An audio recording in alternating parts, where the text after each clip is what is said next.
మంత్రి గారు ఏదో నిజాయితీ గురించి మాట్లాడినారు. నిజాయితీ గురించి మాట్లాడారు అధ్యక్ష. నిజాయితీ గురించి మాట్లాడితే అధ్యక్ష, ఇదే మంత్రి గారు గతంలో కేసీఆర్ గారు ఎంత గొప్పగా పరిపాలించారో చెప్పిన మాటలన్నీ ప్లే చేయమంటే చేస్తా. ఒకటి. రెండో అధ్యక్ష, హరీష్ రావు గారు ఇంత స్పష్టంగా శాసనసభలో నిన్నగాక మొన్ననే కదా అధ్యక్ష మొత్తం ఆర్బీఐ లెక్కలు వివరిస్తూ సావధానంగా ఏం చెప్పారు అధ్యక్ష? సంవత్సరానికి మా ప్రభుత్వం కేసీఆర్ గారు ప్రభుత్వం చేసిన అప్పు 40,000 కోట్లయితే మీ ప్రభుత్వం సంవత్సరంలోనే చేసిన అప్పు 1,27,000 కోట్లు. ఇది ఆర్బీఐ లెక్క.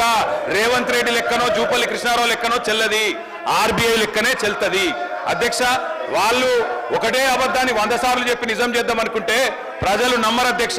ఇంకొక మాట చెప్తా ఉన్నా అధ్యక్ష, మంత్రి గారు చెప్తున్నారు, ఏదేదో చెప్తా ఉన్నారు, రాజీనామా చేస్తా, ఇది చేస్తా, అది చేస్తా. అధ్యక్ష, ఇదిగో మహబూబ్ నగర్ లెక్క ఇది అధ్యక్ష. మహబూబ్ నగర్ లో ఆనాడు పెండింగ్ ప్రాజెక్టులుగా వదిలిపెట్టిపోయిన కేఎల్ఐ, భీమా, నెట్టెంపాడు 4,000 కోట్ల రూపాయలు ఖర్చు పెట్టి 6.5 లక్షల ఎకరాలకు నీళ్లు ఇచ్చిన మాట వాస్తవమా కాదా మంత్రి గారు గుండెమి చేసుకొని చెప్పాలా అధ్యక్ష? పాలమూరులో ఈ రోజు వ్యవసాయ విస్తీర్ణం పెరిగిన మాట వాస్తవం కాదా అధ్యక్ష? ఇంకా వారు ఏదేదో మాట్లాడుతున్నారు. 8 లక్షల కోట్ల పని ఒక ఆయన, 7 అని ఒక ఆయన, 10 అని ఒక ఆయన. నోటికి ఎంత వస్తే అంతేనా మంత్రులు? మంత్రులు అంటే చదువుకొని రావాలి. ఎటువడతాడు వచ్చి మాట్లాడతాం ఇష్టం ఉన్నట్టు ఎట్లా సార్ అధ్యక్ష? ఏం సార్ ఇది?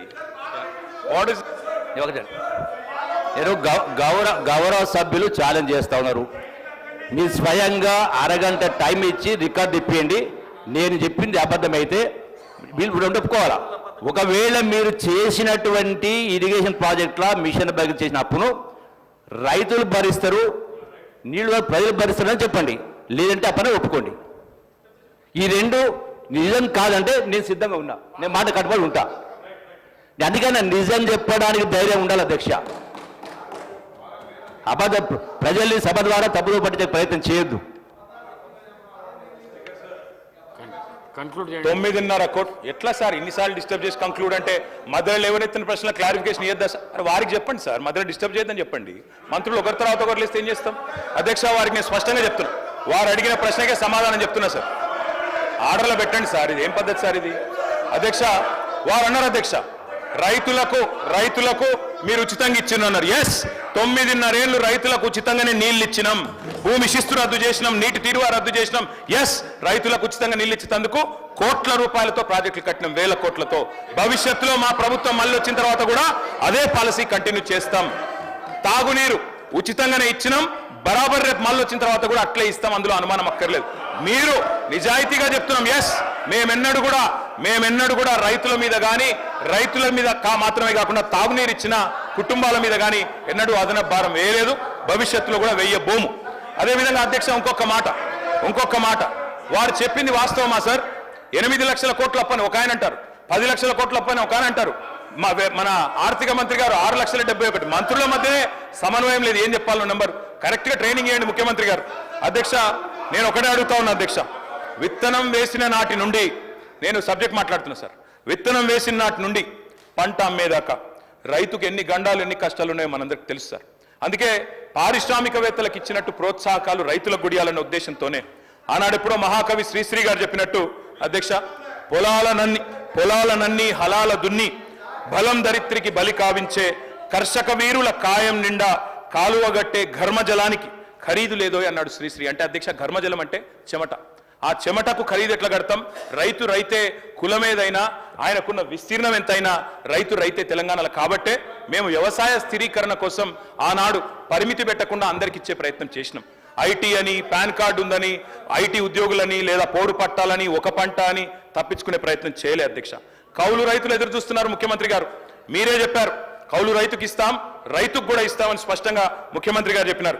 కౌలు రైతులు కండ్లలో ఒత్తులేసుకొని చూస్తున్నారు. మాకు అసలు రైతులతో సమానంగా పైసలు వస్తాయని తప్పకుండా ఇవ్వాలని కోరుతా ఉన్నాం. నాడు రేవంత్ రెడ్డి గారే చెప్పినారు, బహిరంగ లేఖ రాసినారు. మీరు 22 లక్షల మంది ఉన్నారు కౌలు రైతులని. నేను ప్రభుత్వాన్ని అడుగుతా ఉన్నా, అనుభవదారుడి కాలం పెట్టినారు నిన్న మీరు భూభారత్లో. తప్పకుండా అనుభవదారుడి కాలం వచ్చిందంటే కౌలు రైతులు ఎవరో కూడా మీకు తెలుసు. ఆ 22 లక్షల మంది కౌలు రైతులకు ఎవరికైతే మీరు బహిరంగ లేఖ రాసినరో వారికి రైతుతో సమానంగా, భూ యజమానితో సమానంగా రైతు భరోసా ఇవ్వాలని చెప్పి కూడా మేము డిమాండ్ చేస్తా ఉన్నాం అధ్యక్ష. ఇంకొక మాట అధ్యక్ష, ఇందాక మా మిత్రుడు మాట్లాడుతూ చెప్పారు, మా విజయరమణారావు గారు, వారు అన్నారు అధ్యక్ష, బోనస్ ఇచ్చినాం అని చెప్పినారు అధ్యక్ష. ఇది అధ్యక్ష, FCI food corporation of India వాళ్ళు ఎఫ్సిఐ వాళ్ళు ఇచ్చిన రిపోర్ట్ అధ్యక్ష. వారు ఆనాడు FCI అరే సార్, అప్పుడు కౌలు రైతులకు రైతు భరోసా ఇవ్వమని చెప్పి నేను కూడా చాలాసార్లు వారిని కోరడం జరిగింది. అప్పుడు సాధ్యం కాదని చెప్పి వారు నిజంగానే కౌలు రైతులు ఎవరైతే ఉన్నారో 90% వాళ్ళందరూ SC STలే ఉన్నారు, బీద ప్రజలు. వారికి ఇవ్వకుండా అప్పుడు ఇప్పుడే వారే ఒప్పుకున్నారు. ఎవరైతే రైతు పంట వేయనే వాళ్ళకి కూడా రైతు బంధు ఇచ్చినామని చెప్పి వారు చెప్పినారు. ఈరోజు కన్నీళ్ళు ఎందుకు చూపిస్తున్నారు కౌలు రైతుల మీద? వారికి అధికారం ఉన్నప్పుడు వారు నిజంగానే ఇవ్వలేదు. అప్పటి నుంచే ప్రారంభమైంది వారి దేంగే జరూర్ దేంగే नहीं देने का सवाल नहीं है, लेकिन మీరు ఏదైతే అన్యాయం చేస్తారో కౌలు రైతులకు ఆ సమయంలో అందరికీ ప్రజలకు కూడా గుర్తించు. కేటీఆర్ గారు ప్లీజ్ కన్క్లూడ్ చేయండి. ఇంతమంది డిస్టర్బ్ చేసి ఇట్లా కంక్లూడ్ చేస్తా సార్. సార్ వివేక్ గారికి ఇచ్చారు, వారు మంత్రి కాలేదు అయినా మాట్లాడుతున్నారు. రేపు మంత్రి కావాలని కూడా మాకు కోరుతా ఉన్నాం, మా సోదరుడు మా దోస్తు ఆయన, కాబట్టి మంత్రి కావాలని కోరుతున్నా సార్. అధ్యక్ష ఒక మాట చెప్పాలి అధ్యక్ష, ఖచ్చితంగా చెప్పాలి అధ్యక్ష. ఇంతమంది సభ్యులు అడుగుతా ఉన్నారు, ముఖ్యమంత్రి గారు స్వయంగా రాసినారు కౌలు రైతులకు ఇస్తామని చెప్పారు.